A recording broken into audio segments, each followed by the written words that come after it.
welcome back to the Think About It channel. Today we are here with Gina Marie. She is the Wicked Wealthy Woman. How are you, Gina? I'm doing amazing. Thank you for having me, Adam. I'm super excited to be here with you. I'm happy to have you. You got a lot going on, a lot of cool stuff going on, and I'm ready to dig in and let the people hear about it. So from the research I've done and the things you've told me, you've always been a big entrepreneurial woman. Started the first business at 17. And you also considered going into education and performing, but what ultimately drew you to entrepreneurship? Well, it's funny because I always say 17 and then I really sit back and think about it. And it was actually seventh grade. I had my own newspaper route in seventh grade Nice. in the morning before school delivering papers. And I remembered the freedom that it gave you to be able to access money and do what you want with it, right? And so it started at a really, really young age for me. And from there, it evolved into direct sales. That's where 17 years old, I signed my name on the dotted line with direct sales companies. And I saw the opportunity for growth and expansion. And that's ultimately where I found personal development was within all the different MLO companies that I was a part of. hmm And you also have a background in psych and human resources, right? So how does that sort of weave its way into what you're doing? That weaves in, well, I went back to college as a non-traditional student when I was in my 30s and wasn't really sure what I wanted to be when I grew up because I was still searching. And I've always been intrigued by human behavior. I can see people's patterns behind their stories that they share. And so that's why I chose psych as a major and love training and teaching. Like that was like when I was little, I wanted to be a teacher. And so that's why I did the HR minor. And now it ties in with coaching so beautifully with psychology and people and human potential. Nice. It's cool that you've been able to use sort of both of those through the coaching aspect. Yes. Your entrepreneurship, and then as well as sort of your desire to like teach and lead. It's cool how you found like the avenue to get the best of both of those things. Yeah. So tell us a little bit about yourself, and what credentials and certs you hold. A little about myself. So, I'll go back a little bit on the entrepreneurial journey that I was on. I literally sold everything under the sun when it comes to direct sales companies. You name it, I've been there, I've done it, I sold it. And what I didn't know at that time was, I always thought I wasn't home. People in direct sales will always say, like, oh, I found my home and here I am. And then they reach crazy wild success, and I felt like I was still searching for that. And what I found with one of the trainings that I was listening to was a gentleman by the name of John C. Maxwell. I'm not sure if you're familiar with him. He was our trainer for one of our events, and he was speaking and he was speaking, and I just fell in love with his language and the way that he presented himself and the topics he spoke on. And so I started to research him, and he had a coaching certification. And what I came to find out is that it wasn't the direct sales company that had me loving entrepreneurship. It was the desire and the passion that I had to help women, my team, succeed. I loved the camaraderie, the collaboration, and coming together. And so that's how I really got into coaching. And then that really tied in with my psych degree and my HR degree. Did I answer your question? You did. You did. So with all of that in your pocket, you developed your company, your brand. I'm not exactly sure how you label it for yourself, but Wicked Wealthy Woman. Yes. So can you give the people sort of an idea of what you do at Wicked Wealthy Woman, and what I'm guessing your previous answer sort of described it, like your inspiration to create it. But give us a brief overview about what you're doing over there. So, Wicked Wealthy Woman was created years ago with in mind of us learning how to become wealthy in our mind, our body, and our soul, and to be comfortable to talk about money. And so when I say Wicked Wealthy Woman, people automatically just go right to, oh, she's a money coach. And there's so much more to that. I'm a wealth identity coach. But it's so much more than that. It's deeper, it's bigger. It's really about becoming really wealthy and your mind, your body, and your soul. And so that's what it's all about because my passion and my mission is for people to know and understand that there's another way to live other than the way that we were raised and conditioned and programmed to live from our wounds and our trauma, that we can actually heal our way and not hustle our way to success. And I'm guessing your main clientele then women? Mostly women, yes, Cool. yes. Worked with gentlemen as well, but yes, yes, my main clientele is women. So the idea is like overall wealthiness, not just in your wallet, but in your well-being.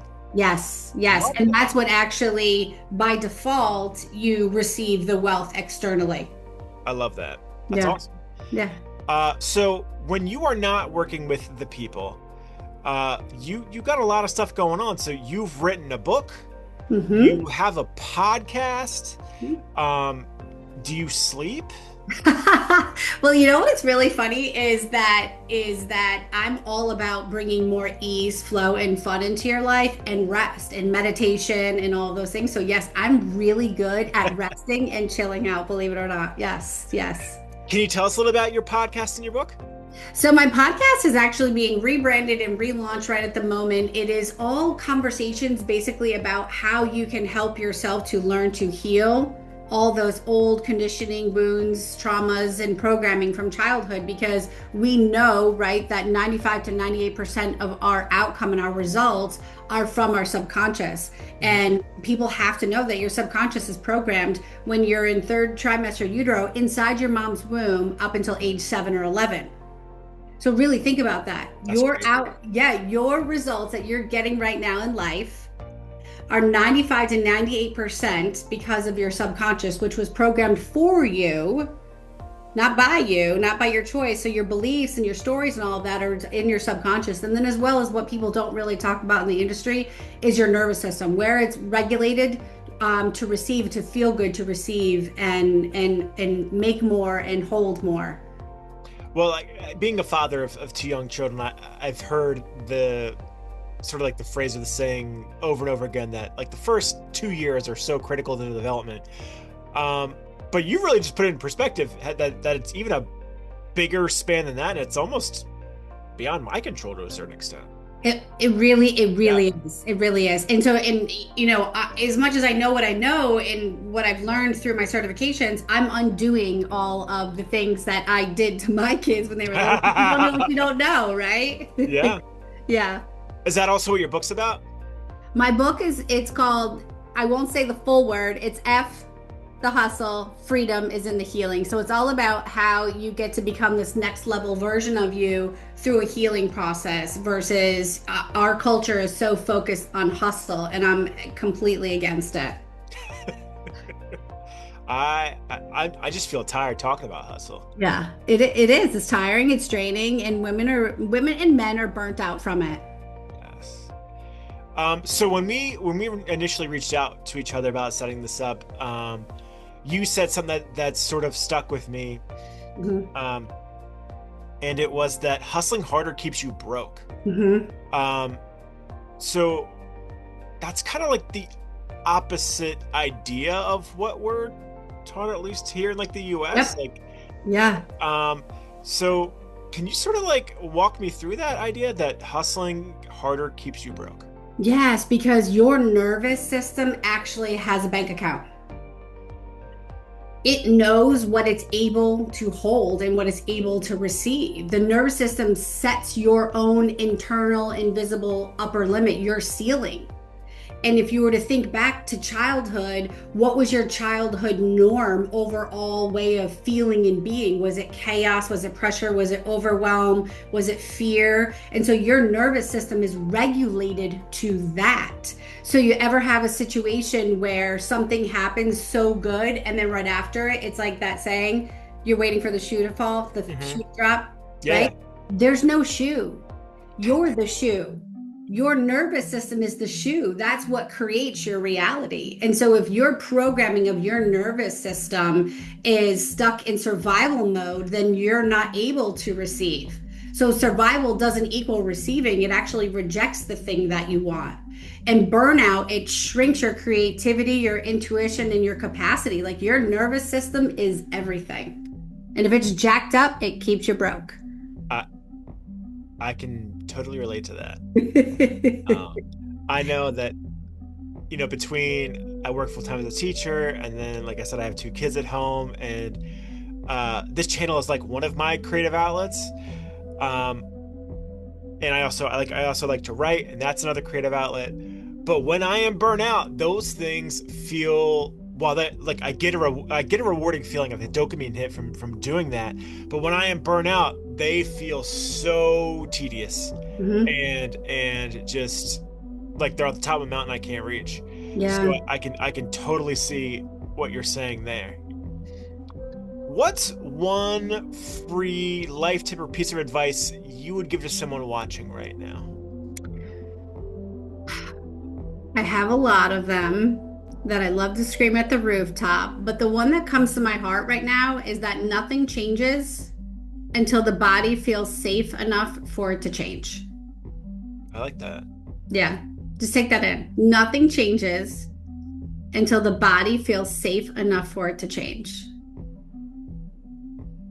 And it makes sense, but that's something that, like, you could very easily just overlook. You don't think that hard about it. Yeah, because here's where I like to talk about, if you're in the woods and there's a bear there, what happens? You're in fight or flight. So you Hmm. can't stop and think and respond and choose something new because you're tense, you're in fight or flight. Right. You got to save yourself, right? Hmm. So when you're not safe, you're not able to create change in your life. So if your nervous system doesn't feel safe, so it's just like at the beginning of the New Year's is a perfect time for it, right? How Hmm. many, this is so relatable. Everybody wants to be healthier, drink more water, work out more. And then what happens? They go into the refrigerator, they throw away all the sugar, go into the pantry, get rid of all the carbs, all the things. They're going to work out 5 times a week. They're going to drink 500 gallons of water. And what they do is they tripwire their nervous system to something that doesn't feel safe and regulated as their norm. And so then they quote unquote fall off the wagon. They like hijack themselves in a way. They hijack themselves and they don't realize that it's not just willpower and mindset that's going to work you through these new goals. It's about creating safety in your system. Take the smallest. You know the saying about if a ship or a plane were to go off 1% off course, it'll bring you completely to a completely different Yeah. state, right? Yeah. And so the same thing with something you're working on with new, instead of trying to do all of the things and tripwire your nervous system, do one super small change, 1%. The average is 1%. I like to challenge my clients and I say 2%. We're not average here. Let's do That's 2%. right. We're not average here. Right? We're not average here, Adam. So go for the 2%. Just start drinking water more. And then we all know the compound effect of interest, how compound interest rolls, right? So it's the same exact thing. 2% more water, you're going to start to see a change. You're going to be more motivated and driven because motivation comes from internal and action. And then you're going to see more results. Yeah. I'm getting, see, like, here's the advantage of doing this channel. I'm getting a free, like, trial run Yeah. here. Yeah. Uh, Do it, Adam. well, speaking of free trial runs, if you are liking what Gina is saying and you're like, man, I need this woman to help me get my stuff together, I don't want to hijack myself anymore. Where can people learn more about you and Wicked? It's 9 o'clock right It's now. okay, Okay, Adam. it's a little late. Where can people learn more about you and Wicked Wealthy Woman? Sure, you can hop over onto social media. I'm Gina Marie on Facebook. I'm Gina Marie Coach on Instagram. And then my podcast is Wicked Wealthy Woman. And the book is F the Hustle, Freedom is in the Healing. And folks, we will have all those links in the description for you. And I hope if this is resonating with you, you reach out to Gina and you get yourself wickedly wealthy. That would be amazing. It's 2026. We don't have time to not be wickedly wealthy in our lives anymore. Right. The world's too Yeah. crazy. Yeah. I hear you. I feel you. Everybody needs to know this. This should be taught in schools all over the place. Yes. Yes. More of that social emotional learning.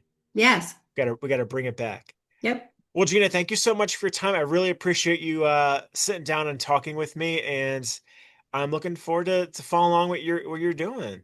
Awesome. Thank you so much for having me here, Adam. This is awesome what you're doing. I love it. Thank you. Thank